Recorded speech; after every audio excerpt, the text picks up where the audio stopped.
வணக்கம், வாழ்க வளமுடன். வாங்க, இன்றைக்கி ஒரு முடக்கத்தாங்கீரை ரசம் தான் பண்ண போகிறோம். Welcome to Food Mom Kitchen. இன்றைக்கி முடக்கத்தான் ரசம் பார்க்கலாங்களா. மாடி தோட்டத்தில் முடக்கத்தான் நிறையா அலைஞ்சிருக்கு. அதுலேருந்து ஒரு பொடியை எடுத்துகிட்டு வந்து அலசி வச்சுருக்கேன். எப்பயும் போல் தான் ரசத்துக்கு கொஞ்சம் துவரம்பருப்பு, மிளகு, ஜீரகம், 2 பூண்டு பல். இது வந்து நம்ம பவுடராக நுணுக்கிக்கிறோம். ரசப்பொடி தீந்து போச்சு, அதனால் நான் அதை இப்படி நுணுக்கிக்கிறேன். அடுத்தது ஒரு தக்காளி, பெரிய தக்காளி நறுக்கி வச்சுருக்கேன்.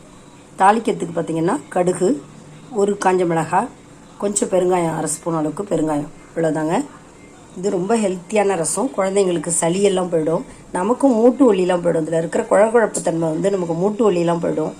அதனால் ரசத்தில் நம்ம வெரைட்டியாக வச்சு சாப்பிட்றது ரொம்ப நல்லதுங்க.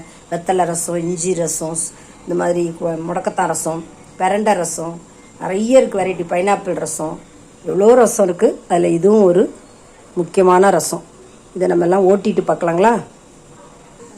இப்போ பார்த்தீங்கன்னா நம்ம முடக்கத்தானும் சேர்த்து மிளகு ஜீரகத்தோட எல்லாமே ஒரு ஓட்டிட்டோம் குறக்குறன்னு.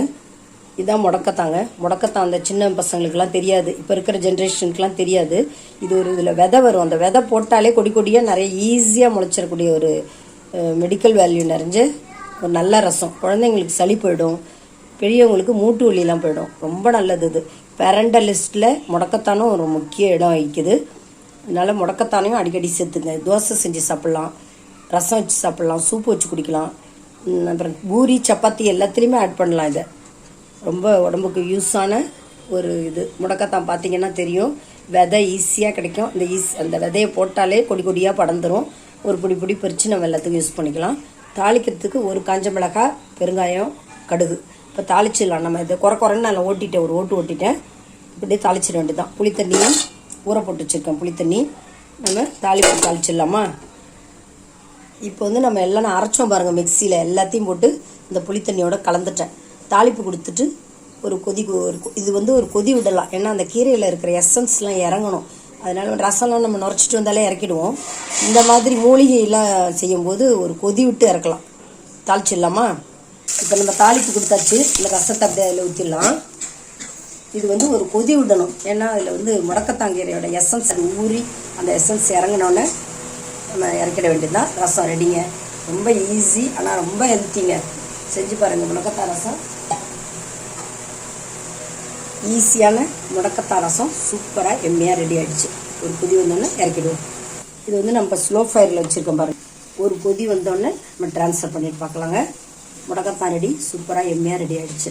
நீங்களும் இந்த மாதிரி குழந்தைங்களுக்கு செஞ்சு கொடுங்க, ரொம்ப நல்லது. உடம்புக்கு ரொம்ப நல்லதுன்னா எது வேணாலும் நம்ம செஞ்சு சாப்பிட்றதுல தப்பே இல்லை.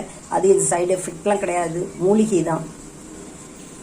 இந்த வீடியோ உங்களுக்கு பிடிச்சிருந்துன்னா லைக் பண்ணுங்கள், கமெண்ட் பண்ணுங்கள், ஷேர் பண்ணுங்கள், மறக்காமல் சப்ஸ்கிரைப் பண்ணுங்கள். Thanks for வாட்சிங்க. நம்ம நெக்ஸ்ட் வீடியோவில் பார்க்கலாம். நல்லா ரசம் கொதிச்சிடுச்சுங்க. இந்த எசன்ஸ்லாம் அதில் இறங்கியிருக்கும். நம்ம அதை இறக்கி ஊற்றிட்டு மூடி வச்சிடலாம்.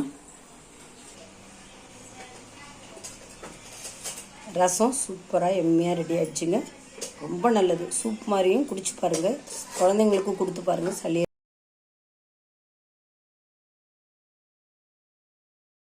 வீடியோ உங்களுக்கு ரொம்ப யூஸ்ஃபுல்லாக இருக்கும். பிடிச்சிருந்துன்னா லைக் பண்ணுங்கள், கமெண்ட் பண்ணுங்கள், ஷேர் பண்ணுங்கள்.